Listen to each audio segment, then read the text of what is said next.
Alfonso XIII fue muchas cosas al mismo tiempo. Fue un rey contra el que atentaron en varias ocasiones y que vivió rodeado de conspiraciones. Un hombre profundamente católico y, a la vez, el primer rey de la historia vinculado a la financiación de cine pornográfico. Gobernó en una de las épocas más convulsas de Europa. Y desde el Palacio Real impulsó una oficina humanitaria que ayudó a prisioneros de guerra de todos los bandos durante la Primera Guerra Mundial. Y al mismo tiempo cultivó una vida privada desordenada, secreta y escandalosa, muy alejada de la imagen pública que intentaba proyectar. Fue un rey lleno de contradicciones, moderno en algunos gestos, como apoyar la construcción del Metro de Madrid, y peligrosamente antiguo en sus decisiones políticas, marcadas por un conservadurismo extremo. ¿Qué motivó realmente su exilio? ¿Qué decisiones políticas lo llevaron a perder la corona? ¿Qué papel jugó él mismo en su caída? Noches de Historia presenta Borbones exiliados. Capítulo 5. Alfonso XIII.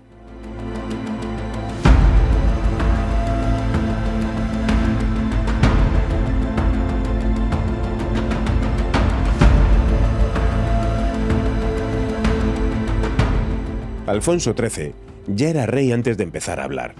Nació siendo rey el 17 de mayo de 1886, ya que su padre, Alfonso XII, había fallecido de tuberculosis antes de su nacimiento, cuando el futuro monarca aún estaba en el vientre materno. Tras su llegada al mundo, España quedó bajo la regencia de su madre, María Cristina de Habsburgo-Lorena, que gobernó el país durante 16 años con una mano protectora y cautelosa. El entorno del niño monarca estuvo dominado por una vigilancia constante, orientada sobre todo a protegerlo de la enfermedad que había acabado con la vida de su padre. Esta obsesión médica lo obligaba a pasar largas horas al aire libre para fortalecer su resistencia física, una precaución permanente que no impidió que contrajera el tifus en Sevilla y superara pocos años después lo que en su momento pareció ser una meningitis. Alfonso creció en un clima de hermetismo casi absoluto. Un aislamiento cuidadosamente diseñado que lo mantuvo alejado de la compleja realidad social de su país. Su formación quedó por completo en manos de militares elegidos por la reina regente, forjando un carácter que desarrolló una temprana devoción para el ejército. Recibió una educación autoritaria, clerical y anticuada, marcada por una disciplina dura que moldeó a un joven de temperamento caprichoso. Así, con este tipo de educación, Alfonso XIII apenas mostró interés por los libros o la reflexión intelectual, inclinándose en cambio por los deportes y los automóviles, mientras desarrollaba una temprana obsesión por el control del dinero, anotando con minuciosidad cada pequeño gasto personal desde que recibió su primer estipendio. Mientras Alfonso XIII se encontraba aislado en su particular jaula de cristal, la España real vivía el estrépito del desastre de 1898. Y la consolidación de un sistema de caciquismo en el que la representación política era frágil y el campesinado sobrevivía en la miseria. Con estos mimbres, al jurar la Constitución en 1902, con apenas 16 años, Alfonso XIII asumió las riendas de un país sumido en crisis, dejando constancia en sus diarios de una mezcla de angustia ante la tarea que le esperaba y una notable falta de confianza en sí mismo. Iniciaba así su reinado marcado por una formación que siempre había priorizado el cuartel sobre la escuela. Apenas iniciado su mandato efectivo, el veterano político Segismundo Moret advirtió al joven monarca de que algunos de sus gestos personales, en especial su hostilidad abierta hacia determinados ministros, estaban comenzando a alimentar la animadversión de los enemigos de la corona.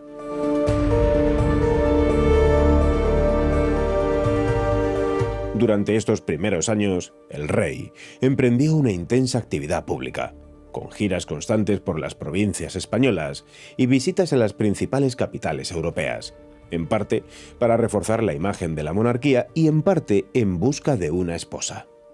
En 1905, durante una visita oficial a París, sufrió su primer intento de asesinato cuando un artefacto explosivo fue lanzado contra el carruaje en el que viajaba junto al presidente francés, Émile Loubet.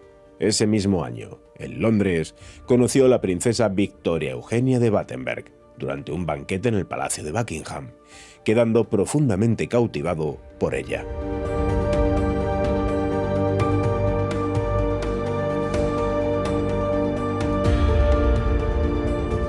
Ni las reticencias de su madre, la reina María Cristina, ni las advertencias del rey Eduardo VII sobre el riesgo de la hemofilia lograron disuadirlo. La boda, celebrada el 31 de mayo de 1906, quedó marcada de forma trágica cuando el anarquista Mateo Morral lanzó una bomba oculta en un ramo de flores al paso de la comitiva real por la calle Mayor. Aunque los reyes salieron ilesos, el atentado causó la muerte de casi una treintena de personas y dejó más de un centenar de heridos.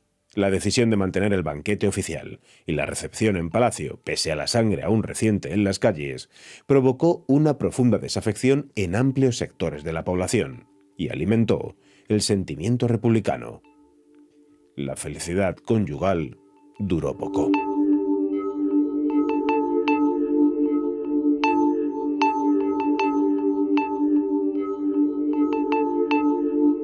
Tras el nacimiento de su primer hijo en 1907, se confirmó que el heredero padecía hemofilia, lo que llevó al rey a responsabilizar a su esposa y a distanciarse de ella, retomando una vida sentimental marcada por numerosas relaciones extramatrimoniales. En el terreno político, Alfonso XIII se reveló pronto como un monarca claramente intervencionista, especialmente en cuestiones militares y de política exterior. En 1907, España logró una cierta recuperación de su posición internacional mediante las declaraciones de Cartagena, acuerdos con Francia y el Reino Unido que garantizaban el equilibrio en el Mediterráneo y el Atlántico.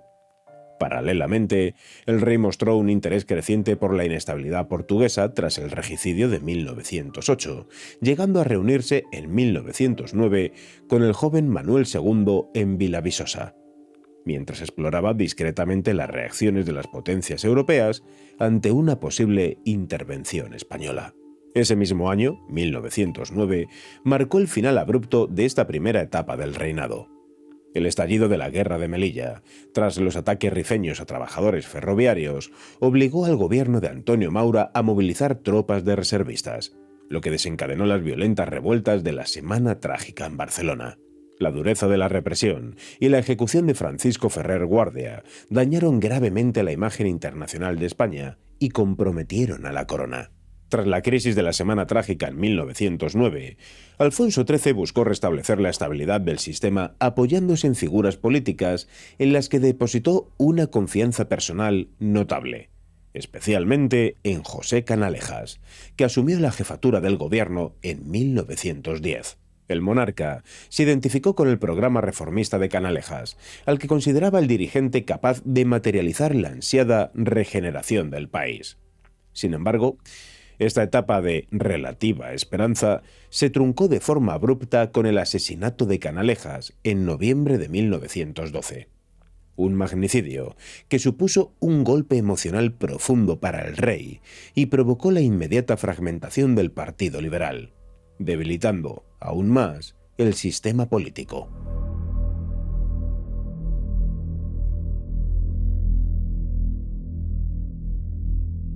La desaparición de Canalejas abrió una transición inestable, marcada por divisiones internas y gobiernos frágiles, hasta que en 1913 la llegada al poder de Eduardo Dato devolvió cierta continuidad institucional. Su pragmatismo permitió resolver varias crisis de gobierno y mantener un precario equilibrio político en un contexto cada vez más tenso. Bajo su mandato, España tuvo que afrontar el deterioro de la situación internacional que desembocaría poco después en la Primera Guerra Mundial.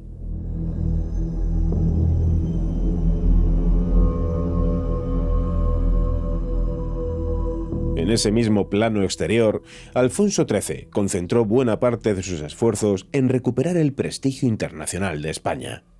Tras años de enfrentamientos en el Rif, en 1912 se firmó el Tratado de Fez, que estableció formalmente el protectorado español en Marruecos.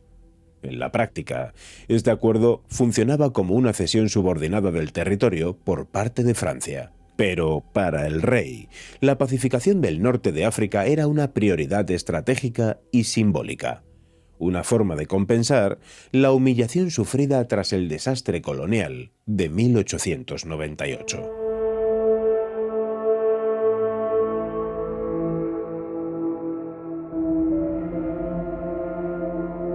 Paralelamente, Alfonso XIII mostró un interés creciente por la denominada cuestión portuguesa, especialmente tras la proclamación de la República en Portugal en 1910, como veremos a continuación, y que incrementó la presión con el inicio de la Gran Guerra.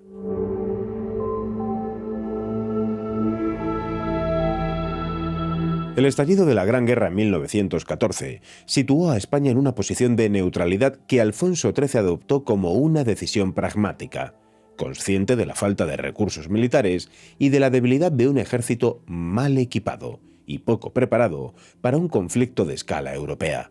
En la faceta más luminosa de su papel durante la guerra, el monarca alcanzó un prestigio internacional sin precedentes gracias a su labor humanitaria a través de la Oficina Pro Cautivos, también conocida como Oficina de Guerra Europea. Desde el Palacio Real, Alfonso XIII impulsó una red destinada a localizar prisioneros de guerra, gestionar intercambios y facilitar noticias a miles de familias de ambos bandos que habían perdido el contacto con sus seres queridos.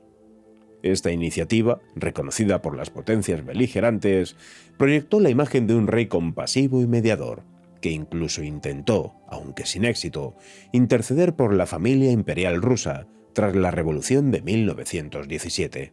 Sin embargo, tras esta imagen de altruismo, se ocultaban sombras marcadas por una diplomacia personalista y, en ocasiones, impulsiva. Alfonso XIII nunca abandonó del todo sus aspiraciones imperiales y utilizó sus contactos con la Triple Entente para explorar posibles compensaciones territoriales a cambio del apoyo español. Los documentos diplomáticos muestran que llegó a ofrecer a Francia el uso de los ferrocarriles españoles y bases navales en Baleares, poniendo sobre la mesa el precio de una eventual intervención o incluso de una anexión de Portugal. Iniciativas que despertaron recelos tanto entre sus propios ministros como en las cancillerías europeas.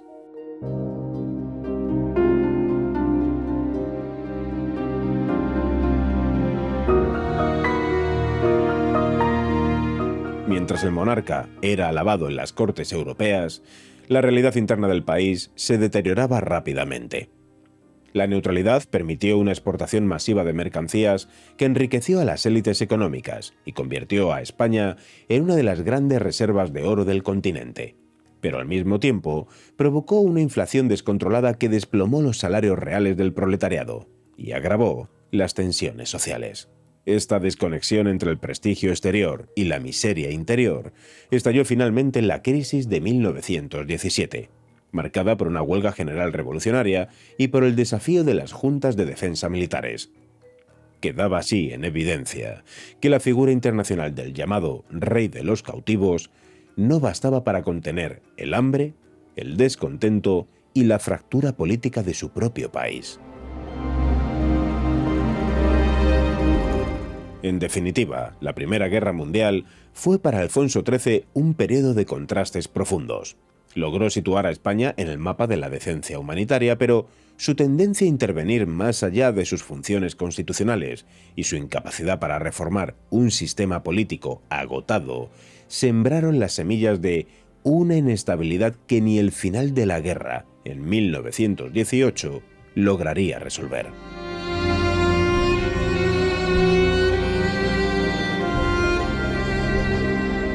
Tras el final de la Gran Guerra en 1918, España se adentró en una de las etapas más agónicas y decisivas de su historia contemporánea. Entre 1918 y 1921, Alfonso XIII, cuya formación castrense lo había llevado a identificarse profundamente con el ejército, concentró buena parte de su atención en la cuestión de Marruecos, convencido de que una victoria en África podía devolver a la monarquía el prestigio imperial perdido en 1898. El llamado desastre de Anual, en el verano de 1921, supuso una herida prácticamente mortal para la monarquía constitucional. La campaña africana, impulsada por una combinación de ambición política, errores estratégicos y una peligrosa confianza en el ejército, se reveló como un desastre de enormes proporciones. No en vano, Alfonso XIII acabaría siendo conocido como el africano, por su implicación personal en el conflicto.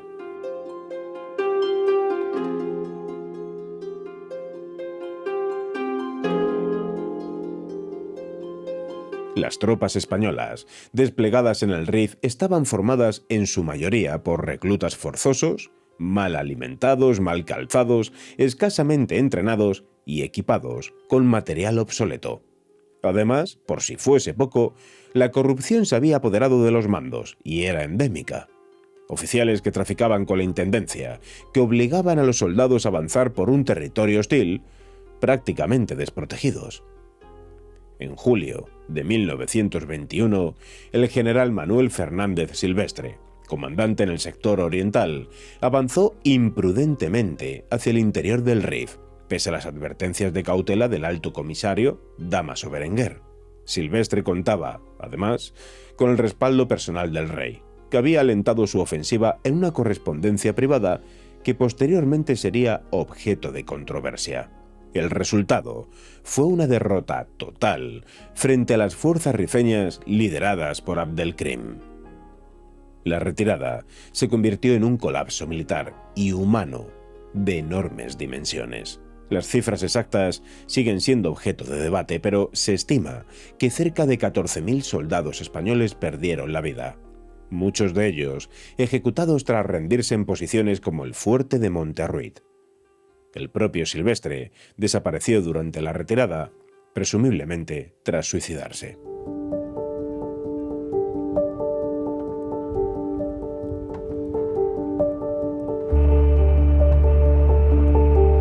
El impacto del desastre en la sociedad española fue devastador, y la corona se enfrentó entonces a un cúmulo de amenazas, políticas sociales, militares y también judiciales.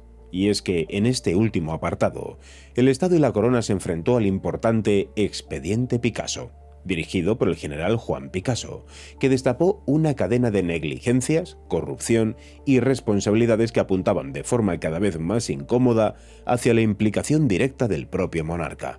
Indalecio Prieto definiría aquel momento como el más agudo de la decadencia española.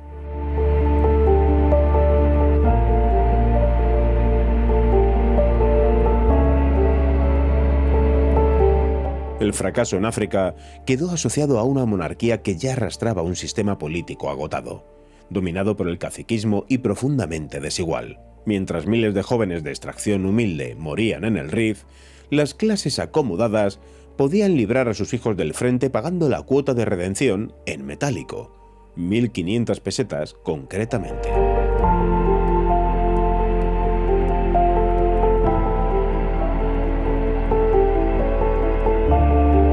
Anual se convirtió así en el prólogo de la quiebra definitiva de la democracia liberal en España, y en el caldo de cultivo que permitiría apenas 2 años después que el golpe de Estado de Primo de Rivera fuera aceptado por Alfonso XIII como una salida de fuerza para enterrar las responsabilidades del desastre. En este contexto, llegamos a una fecha que más de 100 años después sigue marcando cierta agenda política y social de nuestro país.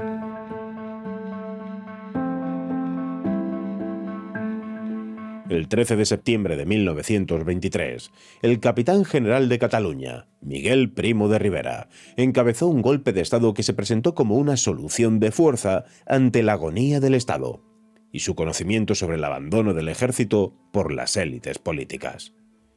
Su pronunciamiento se apoyó en un discurso abiertamente antiparlamentario, basado en la desconfianza hacia los llamados profesionales de la política, a quienes acusaba de conducir a España hacia un final trágico y deshonroso.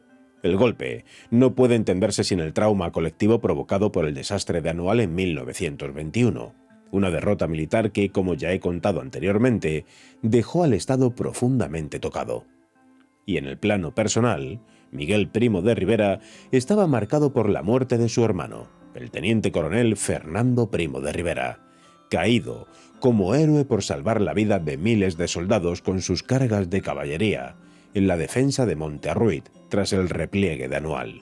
Miguel Primo de Rivera, del que hay que evitar confundir con su hijo, José Antonio Primo de Rivera, y fundador de la Falange, responsabilizó directamente a la clase política civil del caos y la humillación de Marruecos.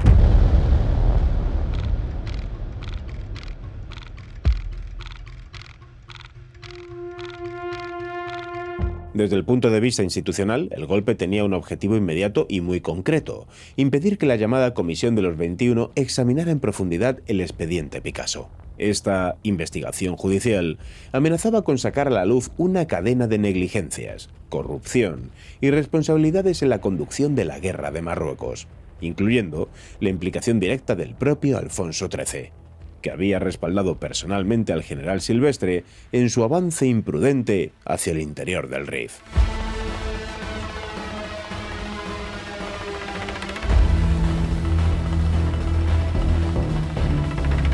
Alfonso XIII aceptó el golpe sin resistencia y nombró a Primo de Rivera presidente de un directorio militar. Para el monarca, la dictadura aparecía como la única vía para salvar una corona que pendía de un hilo, tras el descrédito provocado por Anual. Con esta decisión, el rey suspendió de facto la Constitución y ligó definitivamente el destino de la monarquía al de un régimen autoritario sostenido por el ejército.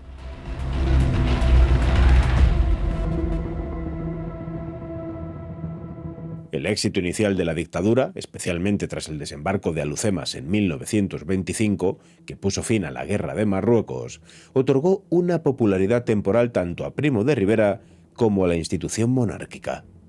Sin embargo, esa estabilidad se apoyaba exclusivamente en el poder militar y la relación entre el rey y el dictador fue deteriorándose gravemente. Enfermo de diabetes y consciente de haber perdido el favor real tras sus enfrentamientos con el cuerpo de artilleros, Primo de Rivera llegó a expresar su resentimiento con una frase elocuente: «A mí no me borbonea ese».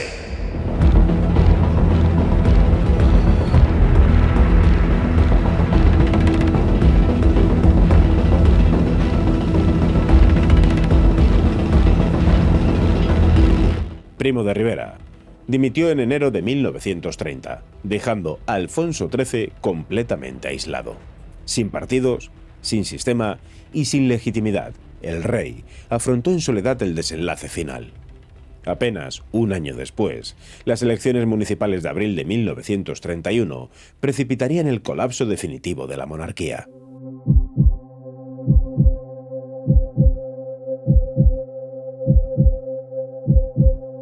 Tras la dimisión de Primo de Rivera en enero de 1930, Alfonso XIII encargó al general Dámaso Berenguer la formación de un nuevo gobierno con el objetivo de restaurar de forma gradual la normalidad constitucional. Este periodo, conocido popularmente como la Dicta Blanda, pretendía marcar distancia con el autoritarismo anterior, pero fracasó desde el inicio. Berenguer no restableció plenamente la Constitución de 1876 ni convocó Cortes, lo que generó un profundo malestar entre amplios sectores de la sociedad que ya no reclamaban una reforma, sino un cambio de régimen. En ese vacío de legitimidad, la oposición a la monarquía logró coordinarse por primera vez. En agosto de 1930, representantes de partidos republicanos, socialistas y de los nacionalismos catalán y gallego firmaron el Pacto de San Sebastián, cuyo objetivo era poner fin a la monarquía y proclamar la República. El movimiento contó además con el respaldo de destacados intelectuales como Ortega y Gasset, Gregorio Marañón o Ramón Pérez de Ayala, que dieron cobertura moral e intelectual a la alternativa republicana.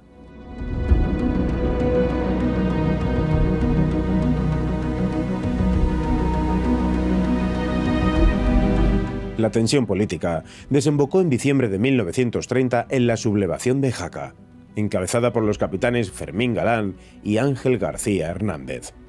El pronunciamiento fracasó y ambos oficiales fueron ejecutados tras un juicio sumarísimo, pero su muerte los convirtió en símbolos de la causa republicana y aceleró el desgaste definitivo de la corona. Incapaz de reconducir la situación, Berenguer dimitió y fue sustituido por el almirante Juan Bautista Aznar. El nuevo gobierno convocó elecciones municipales para el 12 de abril de 1931. concebidas inicialmente como un trámite administrativo previo a unas futuras Cortes.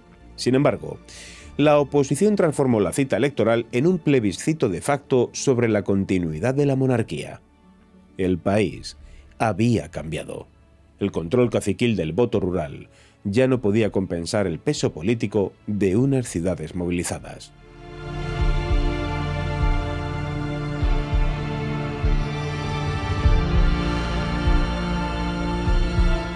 El resultado fue demoledor. Aunque el número total de concejales monárquicos fue superior gracias a los pequeños municipios, la coalición republicano-socialista obtuvo una victoria aplastante en 41 de las 50 capitales de provincia y en los principales centros urbanos. Aquella noche quedó claro que la corona había perdido el apoyo total del país.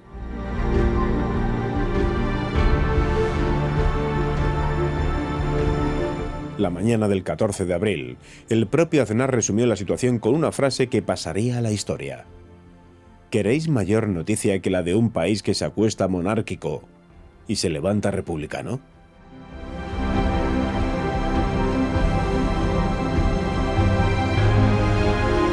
Así, sin el respaldo de mandos militares clave, como el general Sanjurjo, que se negó a sostener el trono por la fuerza, y ante las celebraciones populares en las calles, Alfonso XIII decidió abandonar España esa misma tarde. Lo hizo sin abdicar. Y esto es importante, muy importante, porque simplemente renunció a su cargo como jefe de Estado y abandonó el país para facilitar la transición, pero mantuvo sus derechos al trono con la esperanza de ser llamado de vuelta algún día. Se exilió desde Cartagena a bordo del crucero Príncipe Alfonso, mientras escribía una carta al pueblo español desde el diario ABC, con el titular de Al País.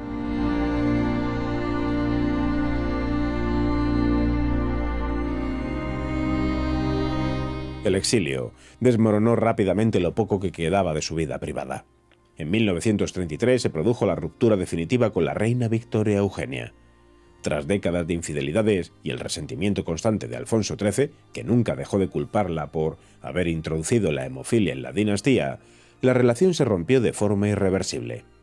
Según varios testimonios, la reina llegó a decirle que no deseaba volver a ver su fea cara nunca más. Victoria Eugenia se instaló en Suiza, mientras el antiguo monarca se sumió en una soledad cada vez más profunda.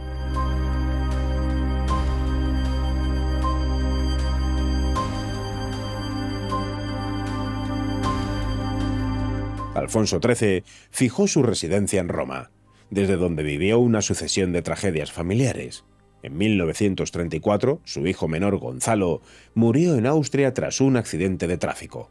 Como hemofílico, las heridas resultaron mortales. En 1938, su primogénito Alfonso falleció en circunstancias similares en Miami.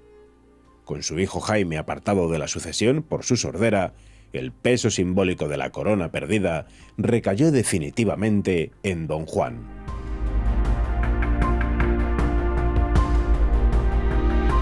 En el plano político, Alfonso XIII vio en la Guerra Civil Española una posible vía de regreso y manifestó abiertamente su apoyo al bando sublevado, realizando importantes aportaciones económicas a la causa del general Francisco Franco. Sin embargo, Franco nunca tuvo intención de restaurar la monarquía. Recordándole sus errores pasados, lo mantuvo al margen del nuevo régimen y dejó claro que no habría retorno al trono.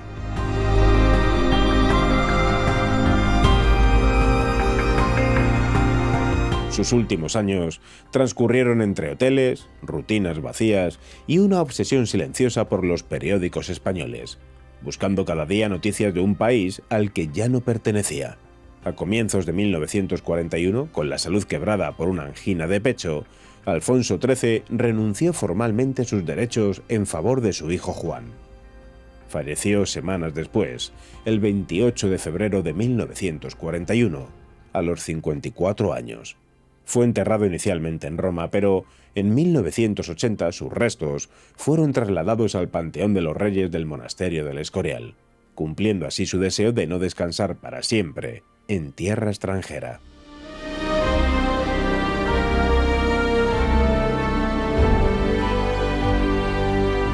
Alfonso XIII nació rey y murió sin reino. Alfonso XIII, la historia le colocó en una posición de poder, un poder que al parecer, y según nos cuenta la historia, no respetaron al final ni los políticos, ni el pueblo, y ni sus queridos militares. Alfonso XIII, otro Borbón exiliado. En la historia, como en la noche, nada es lo que parece.